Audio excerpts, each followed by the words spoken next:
تتو پررنگ کردی؟ به خدا کردی؟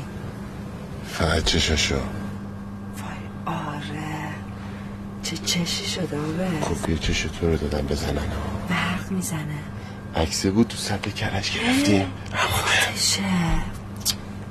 یه مش تتو بزنیم آبس.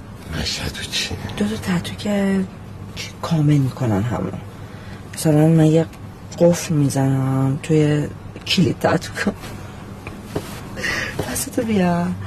ببین مثلا یه بال تو رو شست چپت میکشی، اینش من رو شست راستم میزم. ها برو بال میزنم.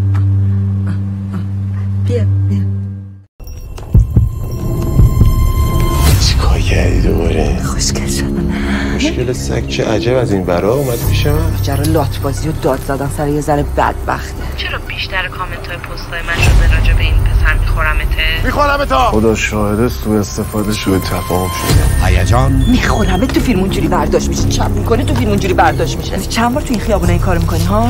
عشق کاش هوای منم مثل مشتریا داشتی. اینا چی از جون من میخواد؟ و انتقام در گوزن‌های اتوبان. یه رو من چاقو میکشی تو دفتر من کثافت. فیلم تحسین شده 43مین دوره جشنواره فیلم فجر. مؤدب باش. آدم گدا این همه ادا. زبا میگم من کاری به این دختر نکردم. نتونستی چون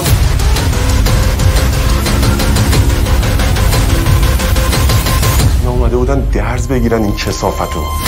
گوزن‌های اتوبان، برنامه امشب سینماهای سراسر کشور. بیگاری ازت میکشم. چیکار کردی؟ دیشب با رواشلا صرف زد، فقط کم مونده بود بگی بهش تجاوز کردی. هیکلش هرچی هست به شما ربطی نداره. کجا میخوای بری؟ بی فرانسه پقی با تور بهرامی. چند بار تو این خیابونه این کارو میکنی ها؟ یه مش تتو بزنیم آوز.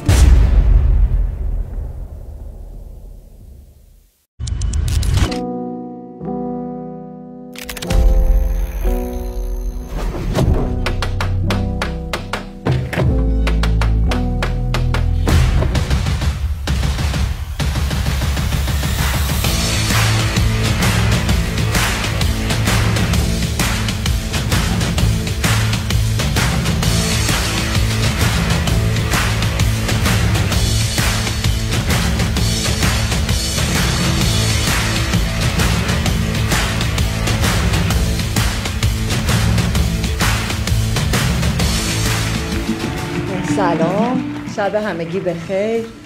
برای ما خیلی ارزشمنده که وقتتون رو گذاشتین و دارین این فیلم رو میبینین. مرسی. از اعماق وجودم آرزو میکنم که فیلم رو دوست داشته باشین. دوستتون دارم. مرسی از اینکه انتخاب کردید فیلم رو توی سالن سینما ببینید. امیدوارم اتفاقای خوبی بیفته برای هممون، برای همه مردم ایران و برای این فیلم. I don't ever slow up, no I don't take shit. I got no love for the fakeness. If you wanna play tough and wanna hate this, I'll always show up. I don't ever slow up, no I don't take shit. I got no love for the fakeness. If you wanna play tough and wanna hate this, I'll always show up and make a statement. I don't ever slow up, no I don't take shit. I got no love